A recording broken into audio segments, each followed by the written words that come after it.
Mister ni Jolina magdangal na si Mark Escueta na aksidente, nabangga ang motor na sinasakyan, nagkaroon ng bali sa tuhod at tadyang. Nasangkot sa motorcycle accident ang drummer ng River Maya Band at Mister ni Jolina magdangal na si Mark Escueta. Ikinuwento mismo ni Mark ang insidente na nangyari nito lang nakaraang linggo March 10. Kung saan nawasak ang kanyang motorsiklo at nagtamo siya ng bali sa tuhod at tadyang. Sa kabutihang palad may taong tumulong kay Mark at agad siyang inalalayan, kwento ni Mark. Ako ang hari ng saklay, alas, the unfortunate has happened.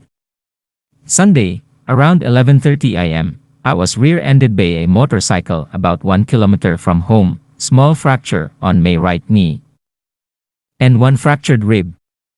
Injuries from me hitting the ground. Wasak likod ng Brompton ko, but that's okay. It could have been much worse.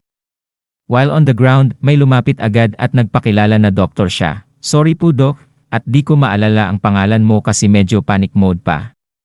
Chinek niya ako at sinabi na mukhang di naman sobrang lala ng injuries ko, based on his initial assessment. Laking bagay para gumaan yung loob ko. Magpa-x-ray daw ako ASAP.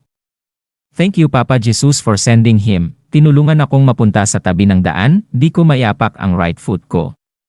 Tumawag ako kay Jolina, na nasa Batangas kasi guest siya sa vlog ni Juday, then kay Joseph, good friend who works at St. Luke's. At nagbook na ako ng Grab papuntang St. Luke's QC. Thank you so much brothers Joseph David Pancho Gonzalez and Dr. Paulo Luna of SLMC QC for taking care of me. Pati sa mga tumulong sa akin sa ER and sa patient experience. Thank you rin Kaka Castillo Labio, thank you Mahal, Pil and Baika for taking care of me here at home.